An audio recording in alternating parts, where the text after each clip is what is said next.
بسم اللہ الرحمن الرحیم۔ اسلامی تعلیمات کا ایک اہم اصول یہ ہے کہ اگر کوئی شخص کار خیر کرنے جا رہا ہے تو اس کے لیے لازمی ہے کہ وہ کار خیر کی بنیاد یا وہ کار خیر کسی ایسے طریقے سے نہ کرے کہ جس سے پہلے اس کو کوئی غلط کام یا حرام کام کرنا پڑتا ہو۔ اگر حرام کام کر کے پھر وہ کار خیر کرنے جا رہا ہے تو بیکار ہے۔ یعنی اگر فرض کیجئے کہ جیسے ہمارے یہاں کچھ محلے کے افراد ہوتے ہیں یا کچھ سیاسی پارٹیاں ہوتی ہیں یا کچھ دوسرے ایسے ہی مذہبی افراد ہوتے ہیں، اگر فرض کیجیے کہ وہ زبردستی لوگوں سے چندہ وصول کر کے کوئی نعت کا پروگرام رکھوانا چاہتے ہیں یا کوئی دینی پروگرام بھی رکھوانا چاہتے ہیں یا مثلا کوئی قومی یا ملی پروگرام رکھوانا چاہتے ہیں، مگر زبردستی دکانداروں سے پیسہ وصول کیا جا رہا ہے اور چندہ مانگا جا رہا ہے اور اس کے بعد وہ پروگرام رکھا جا رہا ہے کہ جو پروگرام صحیح ہے اپنی جگہ پر، نعت کا پروگرام کون اسے غلط کہہ سکے گا، یہ بالکل صحیح پروگرام ہے، مگر چندہ نہ دینے والے دکانداروں کو دھمکا کے ڈرا کے کہ اگر نہیں دیا تو تمہیں نقصان پہنچے گا وغیرہ وغیرہ، اس طرح سے چندہ لے کے اس طرح کا پروگرام کرنا یہ اسلامی نقطۂ نگاہ سے صحیح نہیں ہے۔ چنانچہ جتنے بھی اس طرح کے کار خیر کرنے والے ہیں ان کو اس بات کو پیش نظر رکھنا ہوگا کہ اگر وہ کوئی بھی کام اچھا کرنے جا رہے ہیں، یہاں تک کہ بہت زیادہ اجر و ثواب کا کام بھی کرنے جا رہے ہیں، مگر وہ کسی ایسے کام کی بنیاد پر ہے کہ جس میں پہلے کوئی غلط کام کیا گیا ہے اس کے بعد وہ اچھا کام کرنے جا رہے ہیں، تو اسلام اس کو پسند نہیں کرتا۔ یہی مسئلہ قربانی کے جانور کا ہے۔ بقرعید کے دنوں میں ہم قربانی کرتے ہیں اللہ کی خوشنودی حاصل کرنے کے لیے، تقرب الہی کی خاطر قربانی کے جانور عام طور پر قربان کیے جاتے ہیں۔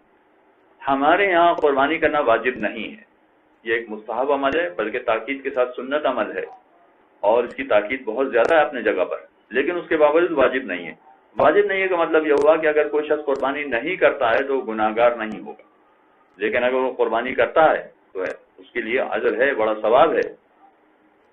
مگر پھر یہ دیکھنا پڑے گا کہ کہیں ایسا نہ ہو کہ قربانی کرنے کے بعد، قربانی کرنے سے پہلے بھی مسئلہ ہو سکتا ہے مگر قربانی کے بعد بھی یہ مسئلہ زیادہ پیدا ہوتا ہے کہ قربانی کے بعد لوگوں کو تکلیف و اذیت پہنچ رہی ہو کہ جس کی وجہ سے اتنی گندگی پھیل جائے، اتنی نجاست پھیل جائے کہ لوگوں کے لیے وہاں چلنا دوبر ہو جائے۔ تو یاد رکھیے کہ قربانی کرنے والا اللہ کی خوشنودی کی خاطر قربانی کرنے جا رہا تھا، اور قربانی کرنے کے بعد اس نے جو روڈ پہ غلاظت پھیلا دی ہے، خون پھیلا دیا ہے، بلکہ بس اوقات کسی کے گھر کے آگے قربانی کر دی ہے اور گھر کے آگے ساری خون کی نجاست پھیلی ہوئی ہے اور اس کو کسی طرح سے اٹھایا نہیں گیا، صفائی نہیں کی گئی ہے، تو یاد رکھیے پیغمبر اسلام صلی اللہ علیہ وآلہ وسلم کا ارشاد ہے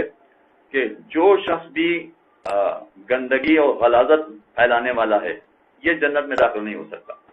جنت میں فقط صاف ستھرے لوگ، صفائی پسند لوگ داخل ہوں گے،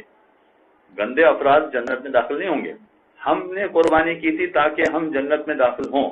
پروردگار کی جانب سے اجر و ثواب حاصل کریں، مگر اللہ کے رسول ارشاد فرما رہے ہیں کہ گندے افراد کوئی بھی جنت میں داخل نہیں ہوں گے، صاف ستھرے افراد جنت میں داخل ہوں گے۔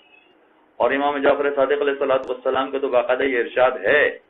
کہ صفائی اور ستھرائی انبیاء کے اخلاق میں سے ہے۔ تو